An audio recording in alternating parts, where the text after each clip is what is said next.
On the other hand, unusual or special atmospheric conditions of refraction often step in and render objects visible which are considerably below the horizon.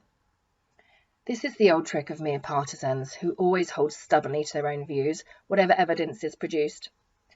Another, a private correspondent who professes to be critical, though he's not always logical, ignoring the zeal, trouble, and expense of conducting the experiment, writes coldly, harping upon the same monotonous strain, refraction.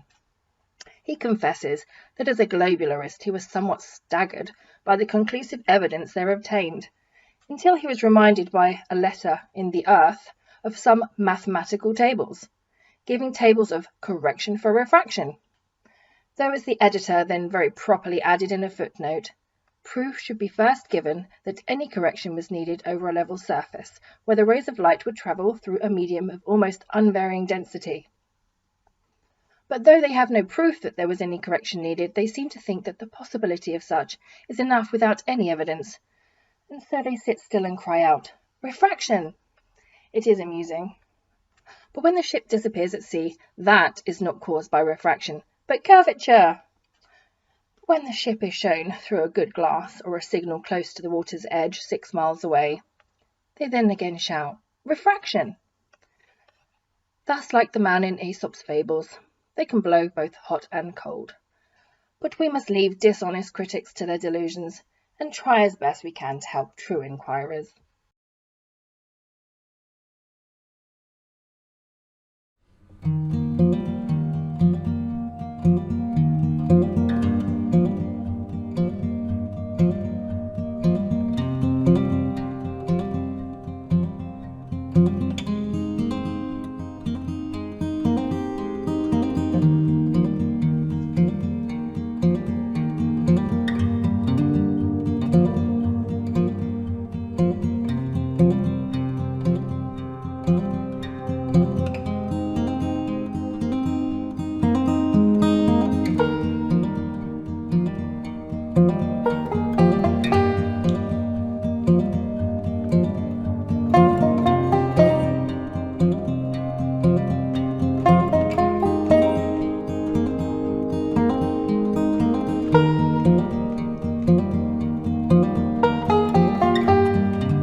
Why?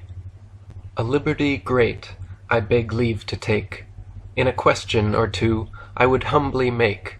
Though scientists laugh, they may soon have to shake, for they cannot stand questions at all. That the earth is a globe, many thoughtless men say, a tearing and spinning through space far away, at hundreds and thousands of miles in a day, like a bright and a big shining ball.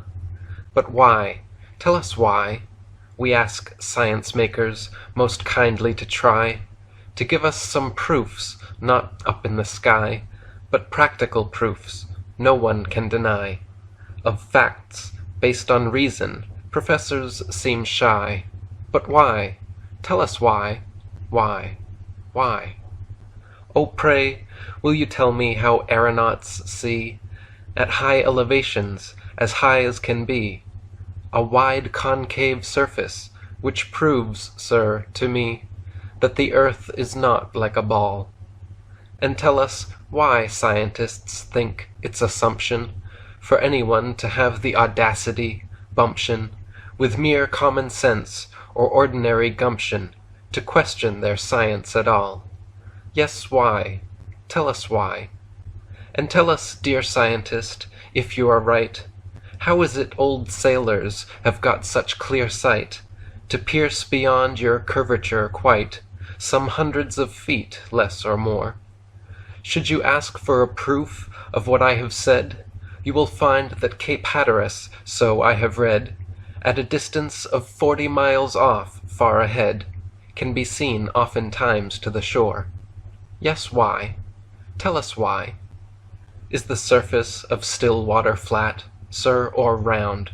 In practice, it surely is flat, but it's found, in theory, curved. But is nature bound to bend to the scientist's laws?